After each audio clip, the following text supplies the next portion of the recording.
दोस्तों देखिए यहाँ पर मैंने एक चित्र बनाया हूँ जिसका नाम है त्रिभुज। इसका नाम है त्रिभुज।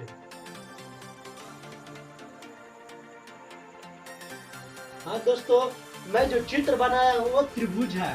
तो त्रिभुज का परिभाषा होता है कि तीन भुजाओं से घिरे हुए क्षेत्र को त्रिभुज कहते हैं। हाँ दोस्तों, तीन भुजाओं से घिरे हुए क्षेत्र को त्रिभुज कहते हैं। ये जो आप देख रहे हैं इसको त्रिभुज कहा जाता है। और साथ ही साथ ये जो आप देख रहे हैं इसको, ये यहाँ तक, इसको कहते हैं भुजा। इसको कहते हैं भुजा।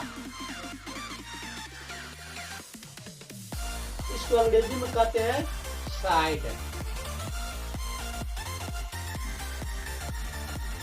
आप समझ गए कि ये सब जो तीनों आप देख रहे हैं ये सब तीनों के तीनों क्या है, ये सब भुजा है। और जो चित्र जो बनाया हुआ है वो त्रिभुज का बनाया हुआ है। उसके बाद यहाँ पर देख ले, यहाँ पर दो भुजा जो है ये आपस में मिल रहे हैं। तो इस यहाँ पर तीन जगह मिला हुआ है, इसको कहते हैं शीर्ष। इसे कहते हैं शीर्ष। जो शीर्ष का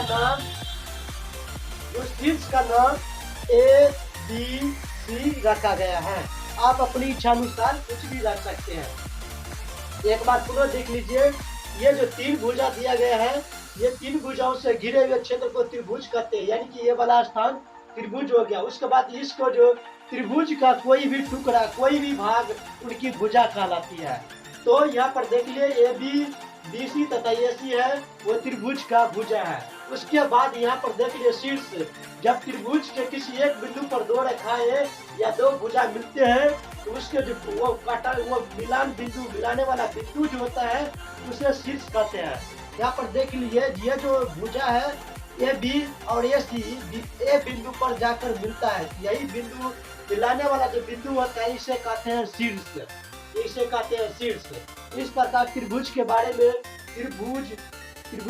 में भुजा तथा शीर्ष बताए गए हैं। साथ ही साथ यहाँ पर देख लीजिए, यहाँ पर जो AB तथा BC, यहाँ पर B बिंदु पर थोड़ा झुका हुआ है। यहाँ पर झुका हुआ है, तो झुका होने के बाद ये दोनों B बिंदु पर अपने झुका हुआ है। इसे कहते हैं कोण। इसे कहते हैं कोण। जब दो भुजाओं के बीच में जो झुकाव होता है उसे कहते हैं कोण। तो यहाँ पर जो झुका हुआ है B बिंदु पर, इससे कोण हो गया है।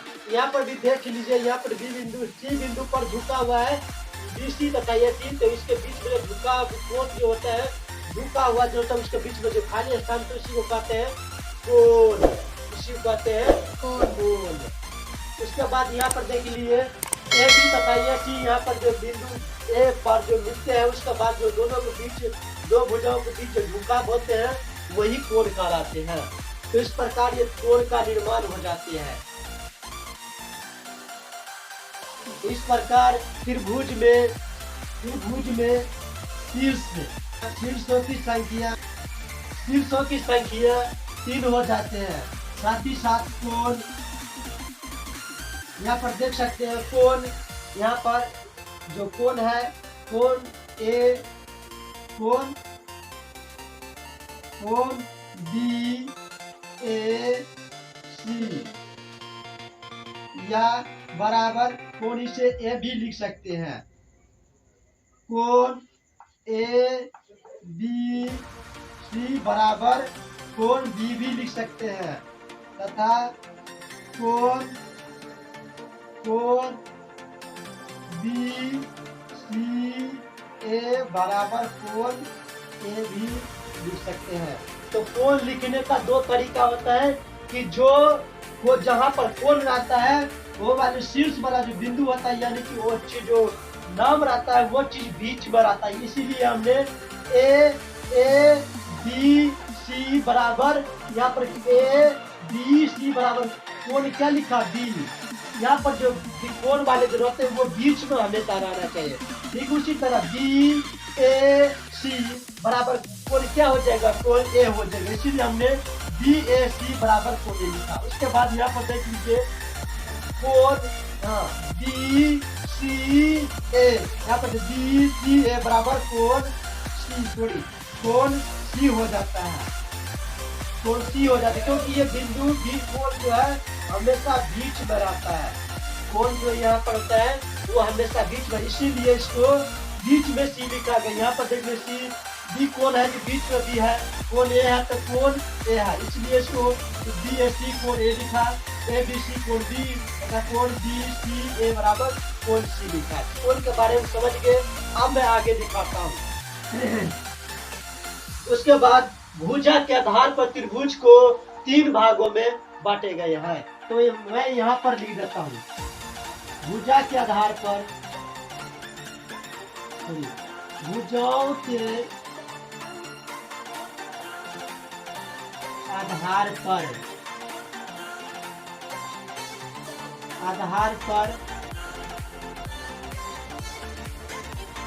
त्रिभुज को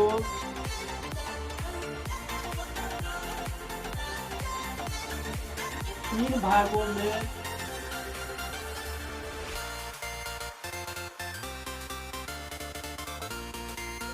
बांटा गया है।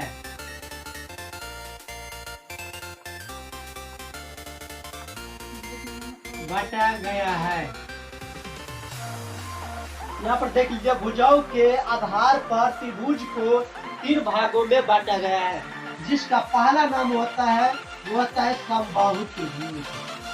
समबाहु त्रिभुज। दूसरा होता है समद्विबाहु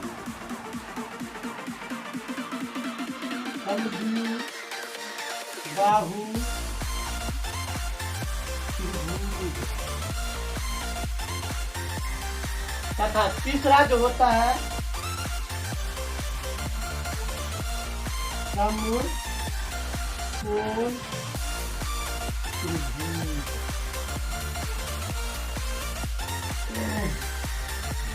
यहाँ पर देख लीजिए, भुजाओं के आधार पर त्रिभुज को 3 भागों में बांटे गए हैं। तो पहला होता है समबाहु त्रिभुज, दूसरा होता है समद्विबाहु त्रिभुज, तीसरा होता है समकोण त्रिभुज। अब देख लीजिए दोस्त, यहाँ पर मैं 3 चित्र बनाया हूँ जो कि एक त्रिभुज है। और अभी मैंने बताया कि त्रिभुज जो है भुजा के आधार पर त्रिभुज को 3 भागों में बांटा गया है। तो पहला जो है यहाँ पर समबाहु त्रिभुज, दूसरा जो यहाँ पर दिखाया गया है वह है समद्विबाहु त्रिभुज, और तीसरा जो यहाँ पर चित्र बना हुआ है वह है समकोण त्रिभुज।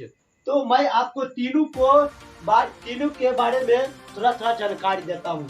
ये जो समबाहु त्रिभुज होते हैं, ये 3 भुजा जो होते हैं, इनके तीनों भुजाएं बराबर होते हैं, अर्थात जिस त्रिभुज को तीनों भुजा बराबर हो उसे समबाहु त्रिभुज कहते हैं। वैसे भी यहाँ पर शब्द से ही स्पष्ट होता है समबाहु।